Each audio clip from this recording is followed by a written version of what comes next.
My wife mocked me in front of her friends. My boyfriend is the poorest. I need someone rich. She didn't know I was testing her. The company she'd worked at for years was mine. The next day, I walked into her office with divorce papers and terminating her out of the company. I heard my wife's voice from the restaurant patio before I saw her. My boyfriend is literally the poorest person I know. I need someone rich. Her friends laughed, wine glasses clinking. Late afternoon sun making everything look golden and warm through the windows. I stood in the doorway, frozen, my hand still on the door handle.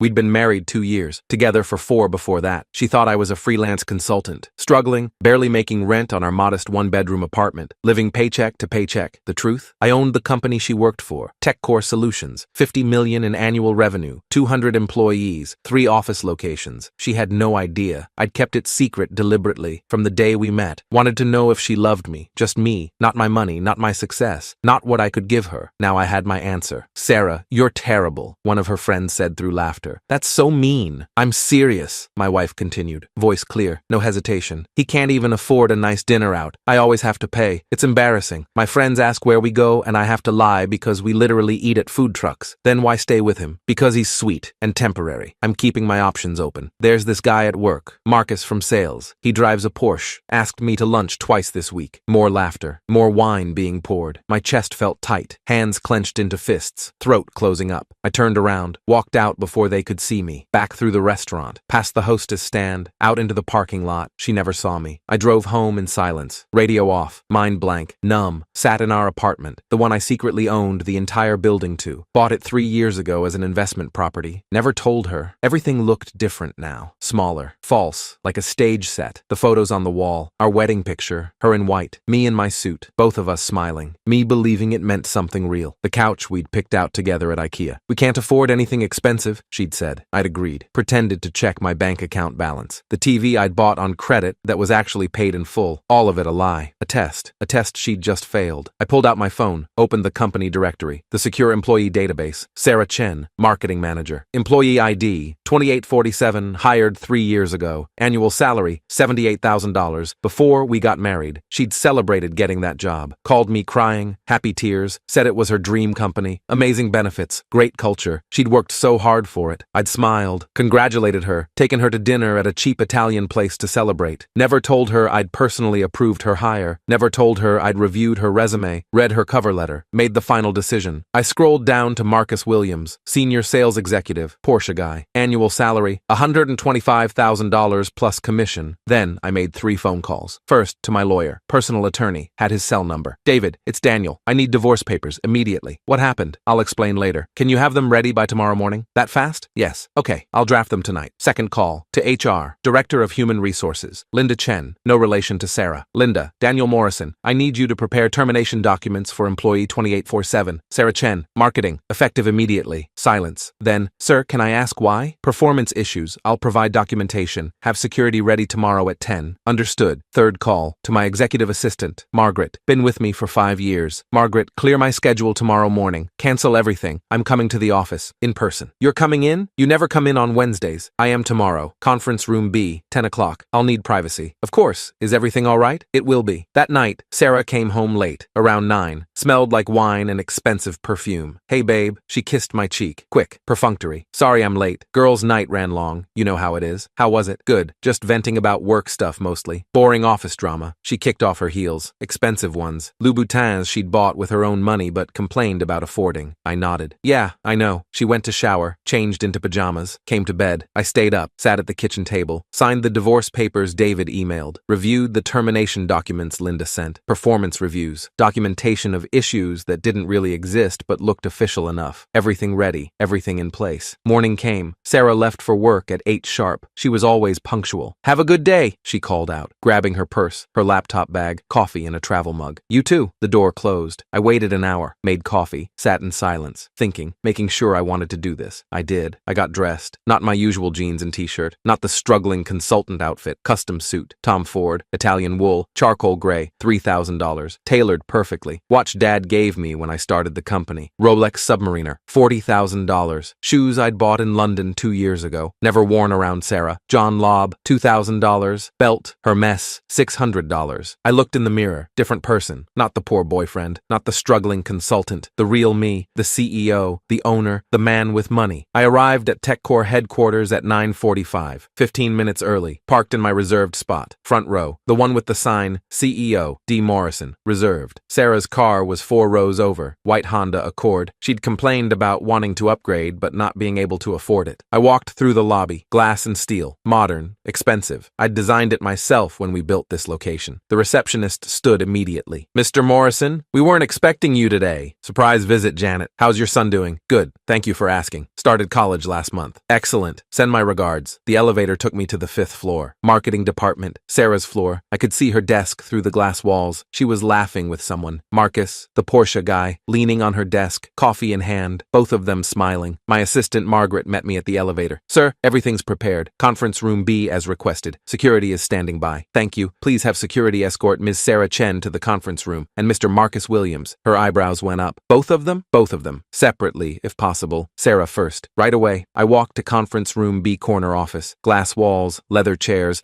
long mahogany table, view of the city skyline. I'd had meetings here with investors, with board members, with executives. Never thought I'd use it for this. I waited, stood by the window, watching the city. Cars moving below, people living their lives. Normal Wednesday morning. The door opened. Sarah walked in, confused, looking around. Then she saw me. Her face went white, completely white. Why are you here? Are you delivering something? I gestured to the chair. Please sit. I don't understand. What are you doing here? Sit down, Sarah. Something in my tone made her obey. She sat slowly, eyes never leaving me. The door opened again. Marcus walked in, also confused. Looked at Sarah, at me. Am I interrupting something? No, sit. I pointed to the chair next to Sarah. He sat, looking between us. I'm sorry, I don't understand what's happening. I stayed standing, walked to the head of the table. My assistant Margaret entered quietly, set 2 folders in front of them, then left, closed the door. What is this? Sarah asked, her voice shaking slightly. I looked at her, really looked at her. Sarah, you're being terminated. Effective immediately. Security will escort you out in a few minutes. You have 30 minutes to collect your personal items. Silence. Then she laughed, nervous, confused. What? You can't? Who do you think you? I'm the CEO. Daniel Morrison, founder and owner of TechCore Solutions. This company. The laughter stopped. Marcus's mouth fell open. Sarah's face went from white to red to white again. No, that's not possible. I have been for 7 years, since 2 years before we met. But you told me you were a freelance consultant. You said you were struggling. You said, I wanted to see if you loved me for me. I wanted to know if money mattered. Now I know it does. I slid the second folder across the table to her. These are divorce papers, already filed. You'll be served officially tomorrow by a process server, but I wanted you to see them first. Her hands were shaking, trembling. This is insane. You lied to me. You've been lying for 4 years. I omitted information. You, on the other hand, mocked me, called me the poorest person you know, said you were keeping your options open. I looked at Marcus. With him. Marcus pushed his chair back. Whoa, I didn't know she was married. She doesn't wear a ring at work. I swear I didn't know. I know. You're not being fired. You're just here as a witness. Sarah stood up, chair scraping. You can't do this. We're married. You can't just... I can. And I am. The apartment we live in, I own the building. You have 30 days to move out. Legal separation terms are in the folder. You'll receive alimony for 1 year. After that, you're on your own. You're insane. You're doing this because of what? One conversation? One stupid comment I made to my friends? One conversation where you called me the poorest person you know, where you said I was temporary, embarrassing, where you admitted you were actively looking for someone richer, someone better. She opened her mouth, closed it, opened it again. I was just venting. People say things they don't mean. You meant it. I sat down, calm, hands folded on the table. I gave you everything. My time, my love, my honesty about who I was as a person. The only thing I didn't give you was money, because I wanted to know if that's all you cared about. Turns out it is. Tears now. Real ones. I didn't mean it like that. I love you. You love the idea of money. You love status. You don't love me. Security appeared at the door. 2 officers. Professional. Polite. Ms. Chen, the lead officer said. Please come with us. She looked at me. Desperate. Mascara starting to run. Daniel, please. We can fix this. I'll prove I love you.